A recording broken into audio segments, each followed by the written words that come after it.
Good afternoon. This is Joe Edwards talking to you from Chicago, Illinois. This week's readings, the fundamental concepts that I zeroed in on, teams and communication. Robbins and Judge highlight why and how teams can be effective in an organizational context and offer the names of different types of groups. They mention problem-solving groups, self-managed groups, cross-functional, virtual, and multi-team systems.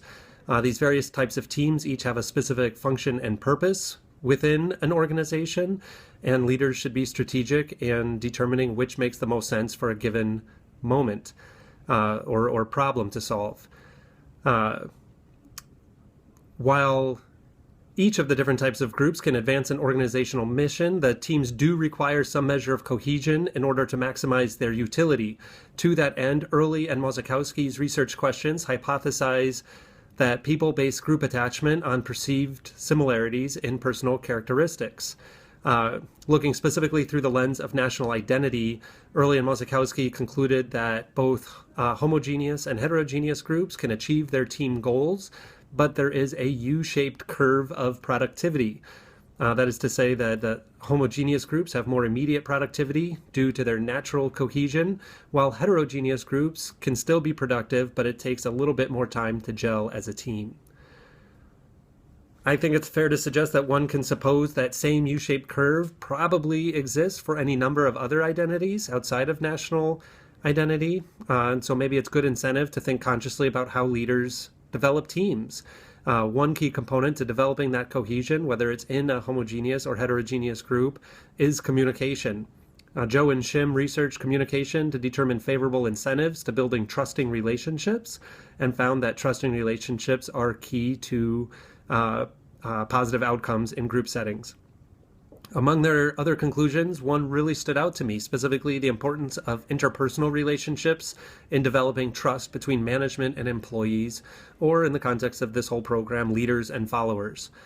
That stood out to me because the idea of simply being good at your job isn't good enough.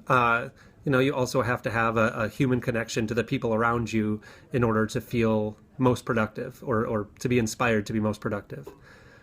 I think this week's research articles provide good practical application in my own work here at the Latin School of Chicago. Our school is comprised of a number of teams. We have departmental teams, grade level teams, advisory teams, and so on. And then we serve on a variety of different committees, which I take to also be teams of a different name. So, Robbins and Judge especially talk about looking at the utility of the teams by rethinking the membership on them and the functional purpose for each, making sure that goals and charges are clearly defined, and that all of these things combine to ensure that team meetings contribute value to the members' experience. So thinking strategically then about how to get the teams to gel, once you have the concept of a team formed and what the team is supposed to do and who's best aligned to do it, then getting the teams to gel through the use of interpersonal connections that humanize and combine our shared identities as well as our disparate identities through the use of inclusion efforts to make sure that we all feel supported and appreciated and involved toward a common goal. So thank you. I hope this comes through okay.